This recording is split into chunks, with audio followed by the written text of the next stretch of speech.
Hello there, my name is Dr. Salim Javed. I'm an associate professor at the Department of Journalism and Mass Communication at Linga's Lalita Devi Institute of Management and Sciences, affiliated to Guru Gobind Singh Indraprastha University. We have been talking about different story formats under the title of Understanding Cinema, and today we are going to talk about a very interesting story format called 50th curve. The pronunciation is 50th.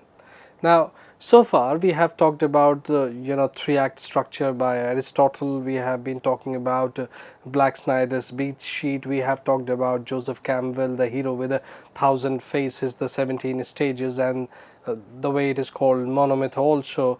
Dan Harmon's story circle, Christopher Vogler's the 12 stages of hero's journey, Dan Wells' 7-point story structures, Michael Hawke's 6-stage plot structure, and in last few videos we talked about Gustav Freytag's pyramid. Now, what is the purpose of studying so many things, and why we are going to talk about a new story format called 50th curve?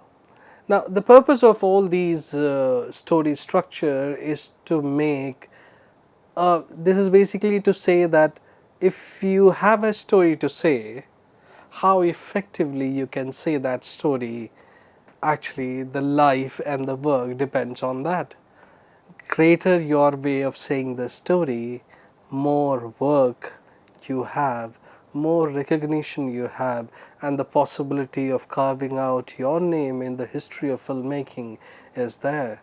That's why it is important to understand these story formats, and there has been a general complaint that our lackluster content is making us fall behind in different industries, in different film industries in the world. So this is one of very important series where wannabe writers can learn how to make their stories more engaging. What are the points, what are the turns and twists that international writers have taken into consideration, and their stories are considered one of the best stories in the world. Now, today we are going to talk about 50th curve. Now, the spelling is Fichthean, but the pronunciation is 50th. So, the main advantage of the 50th curve lies in its ability to provide a constant and engaging experience through a series of unyielding and relentless difficulties and challenges.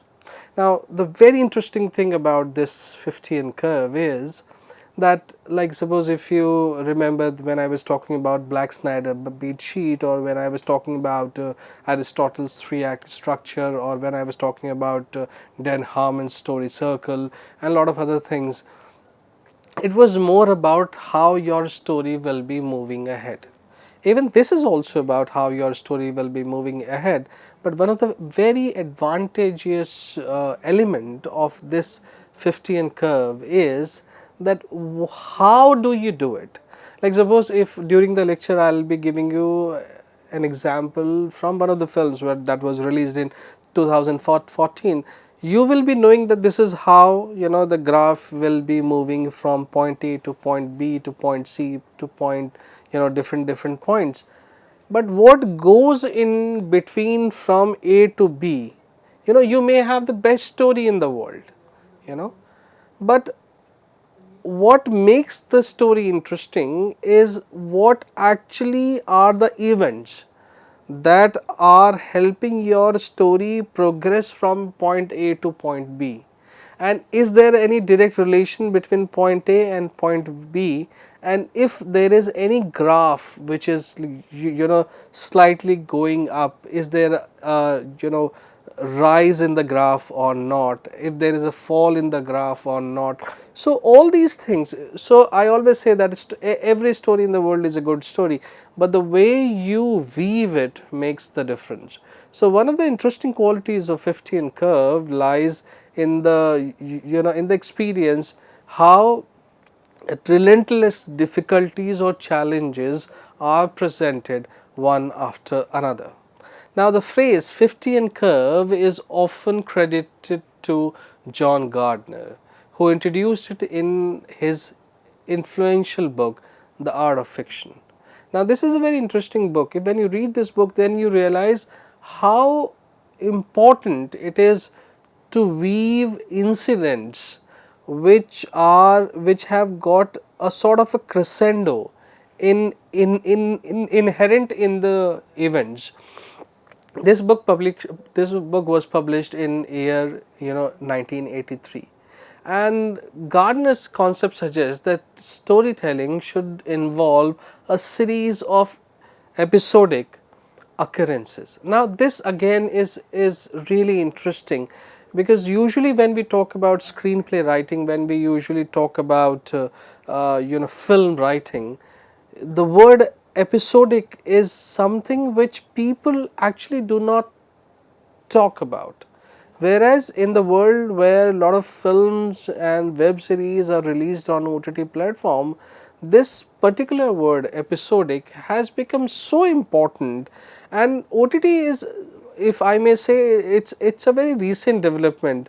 When people were making franchises, when they were having Spider-Man films one after another and things like that, so the episodic element was inherently there, but now it is more obvious. So Fiftian curve actually helps you understand how episodic development in the story is an important element when you are writing a story, and it progressively leads to significant climatic crisis also. So episode, look, when we talk about episode graph, which is very interesting, like if you are pitching to some OTT platform, they will ask you the season graph or the episodic graph. So, and there are a lot of writers, because they have been conventionally trained, so they are not aware, or even if they are aware, they do not know how to project the episodic graph or the season graph for that matter, and how the season, is there any possibility, like suppose if I come up with an idea which is one series, like suppose if I come up with an idea uh, you know about some futuristic society where robots are taking over, like for example Terminator.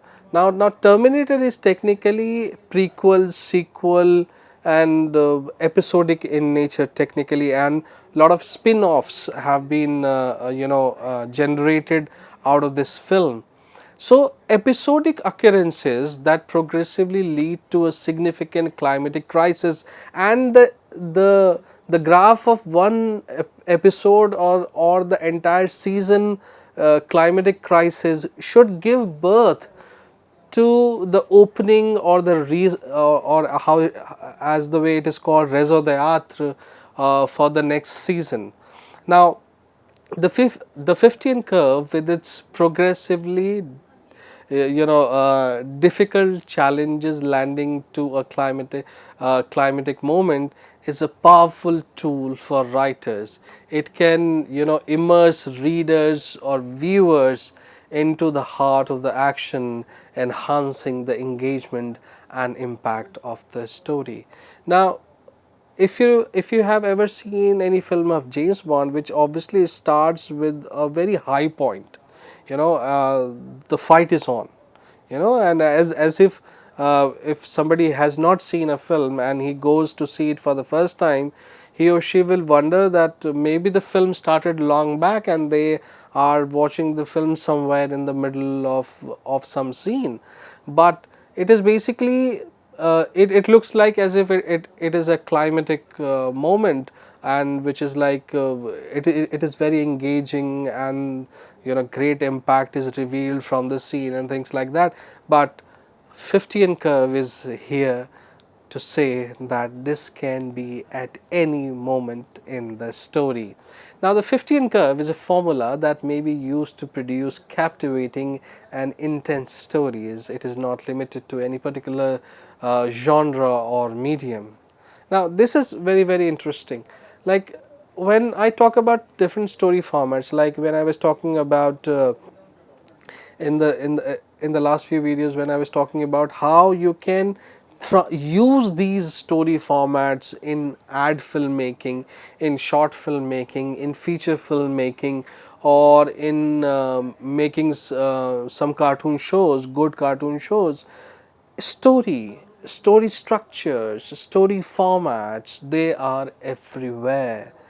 If you have an understanding of these story formats, chances are that these makes you a better human being also, and your interpersonal communication with people, it helps you improve your interpersonal communication with other people also. So it is not it is not just limited to mass communication students, or it is not just limited to film studies students. Anybody who is interested in understanding the way communication works, the way stories work, the way images work, the way visual culture works, the way you and I behave, the way you and I expect things to behave, you and I expect things to unfold in a certain manner. When you understand these concepts, your understanding improves. You are no more a passive viewer sitting in front of a screen and not participating. You may enjoy, you may understand, but there is an element of participation which is happening when you are looking at something. I was like reading a few days back one very interesting book. What is the purpose of watching films or going to games or going to like suppose if you are watching a cricket match, what is the purpose? You are not playing there in the, you are not there in the field, you are not even the spectator in that arena. You are watching it through a medium, and you are enjoying when there are runs, when there are boundaries by our team. Why do you do that? The day we understand advertising starts unfolding in front of us, cinema starts unfolding in front of us, the way this world, the way the medium, the way the images work, you start understanding, and then it becomes very easy to understand the structure in which these images are working. So it is not limited to the students of mass communication or film studies. It is even for an engineering student also, because ultimately I was reading a very interesting article that why students of maths or engineering should study philosophy and humanities.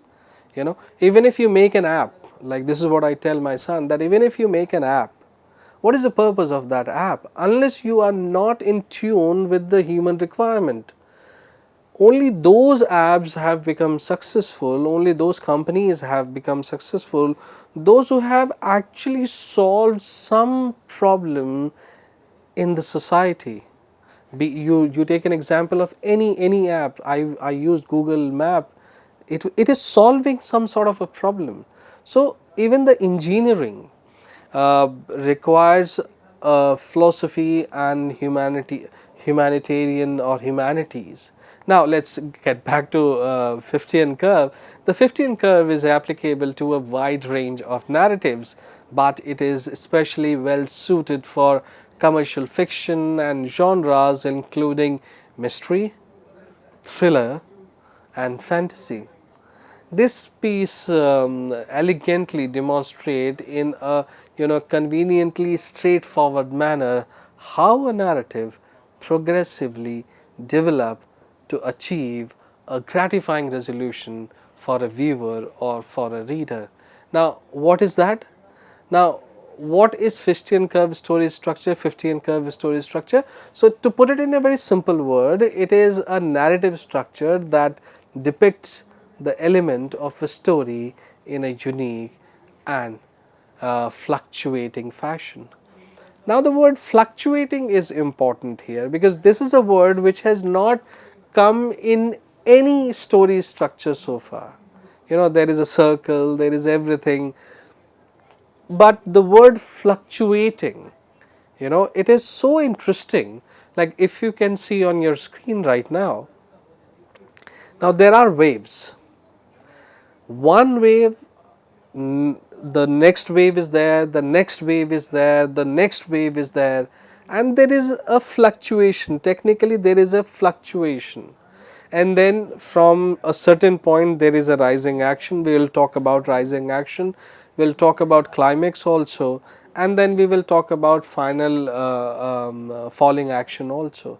Now this image is basic. If you understand this image, you understand one of the ways that stories are written. It is a very visual representation of a story, which is very, very interesting. Now, based on dramatic theory, it plays or it captivates audience by quickly subjecting characters to a series of intense difficulties. Now, again, it's the words are really big, but what it is trying to say is that the moment you know, obviously you tell your story through characters, even if your character is absolutely animated character also, like Wall-E, there is no male or female there, it's a robot, so whosoever is your character, maybe a leaf is your character, maybe a gust of wind is your character, maybe a feather is your character, maybe an animate object is your character, maybe something else is your character.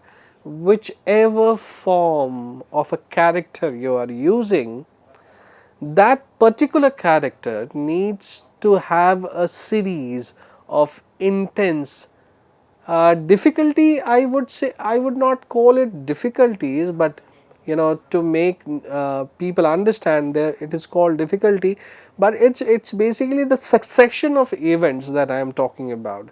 How interestingly you weave a succession of events is very interesting, and it's something that one must understand when he or she is thinking of becoming a writer. Like, a lot of experimentation is going on whether artificial intelligence can write, or whether artificial intelligence can write screenplay or stories or not. There have been some attempts going on, but not a very satisfactory result has been achieved till date. And you may generate images using AI, but story is still a far-fetched reality which is yet to be achieved even by AI. Now, the same graph in a very different format. Now, when you see this on your screen, it is called, there is a bottom line called A, then there are curves or the fluctuation on line B, then there is a straight line which is straight line C. So, A is meeting with B and B is meeting with C and C is meeting with A. Now, this is a triangle basically with some sort of a fluctuation in it.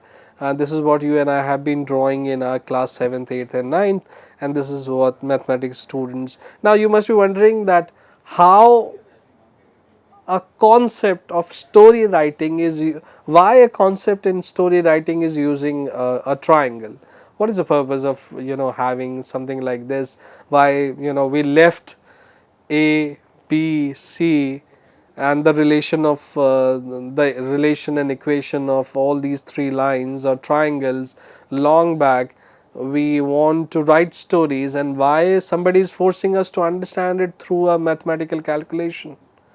Now, this is something very interesting to observe, that there are three universal subjects in the world, whether you like it or not. First is mathematics. You are in India right now, you go to Japan, equation is same, music is there, it appeals people, irrespective of nation. And the third is cinema. You may laugh, you may cry, it will soothe you, it will make you angry, emotions are same. So there are three universal languages in the world, and interestingly I have interest in all the three languages. So that's why there are a lot of time when I talk about mathematics and cinema, and how mathematical equations, maybe in future we will really understand that if you say that there are films which are super hit, there must be some mathematical calculation when it comes to why those films are not, why those films are working and why other films are not working. So if you look at this curve, which is again A, B and C. So this is now the I have talked enough about mathematics and cinema. Now, although traditionally linked to novel, its versatile characteristics allow it to be present in another narrative form, such as short stories, screenplays, and even interactive media. I'll be talking about how video games are related to this structure, like video game Quest, and how they are related. What now? You must be thinking that video game is it's one of the formats which is uh, you know animation, and we are the people from we are people from not we have not done animation. So does this and understanding of arts will help us enter in animation industry? Yes, the answer is yes, it definitely will. Now, one of the very interesting thing about NEP 2020 is that it is transcending the boundaries of disciplines. It is no more that if you are an engineering student, so you're supposed to do this. If you are a medical student, you're supposed to do this. If you are a mass communication student, you're supposed to do this. If you have an understanding and if you know how to bridge to concept, welcome to this world, because you will be highly in demand. So if you are a student of cinema, you have a mathematical understanding, you can prove something, you can present some graphs, you can present some charts, you can establish some equation. Trust me, you are a person who is going to be in demand in the long run, because something like this has not been done on a wide scale till date in India. So when you can overlap boundaries, that is what I always say, that I listen to most of the lectures which is released on CEC channel, and though that is not my area, but I still get to learn a lot of things, because if you are limited to your own subject, chances are that you will have a very myopic understanding of your topic. So it is important to study across. That is the purpose of study also. Now, this A, B and C, what does it say? The figure above, the figure that you have seen is representing that line A represents the status quo of the story. Now, what does the status quo means? Now, if you remember when I was talking about the story world, when I was talking about monomyth, when I was talking about the Dan Harmon's story structure, when I was talking about the setup part, your story, look, there are possibilities. Like today I am sitting here, so there is a world which is existing on this side of my frame, and there is a world which is existing on this side of my frame. Now these both side of my frame can be, like, I can take my story 2000 years back, or I can take my story 2000 years forward also. So if I take my story 2000 years back, it's a historical film technically. Whether it is historically accurate or not, that is a different subject matter.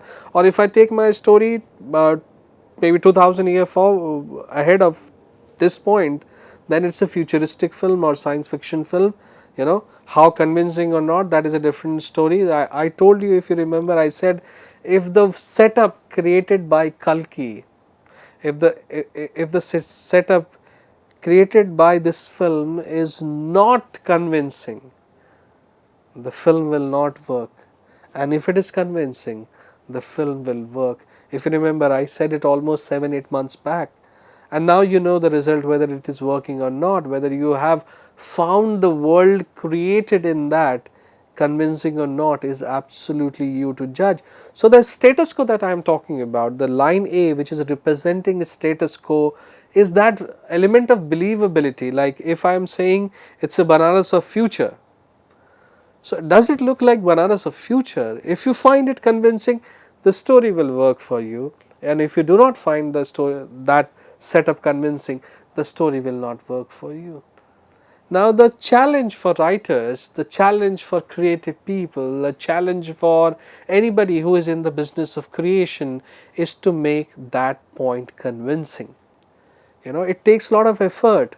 Like people say, okay, we are making a futuristic film, so let me see what is available in Bombay. There is a special because one of my student is working in one of the science fiction projects right now in Bombay, so he has sent me few pictures where the robot has got a light here on his face, and the entire face is blank, only one light is there. Now when you see that visual, that is what I told my student also, when you see that visual or when you see that suit, okay, we are saying that he is a robot or he is a character from future, because he's working in a project, so he cannot say whether he is convinced or not, because he is assistant director right now. So but I asked him when he was talking to me, he was very happy to share, sir, I am working on a futuristic project, this is what it looks like. I said, thank you, keep it to yourself, because these images are not to be circulated. So I told him that if you find that character interesting, new, your instant reaction, will decide whether how audience will be reacting to that particular thing. So when we talk about the line A represent the status quo, line B represents the rising action and the pressure points that we have been talking about and the crisis that is being coming, and the point where line B and C meet represents the climax, and then there is a decline. We'll talk about it we'll continue talking about it. Thank you very much.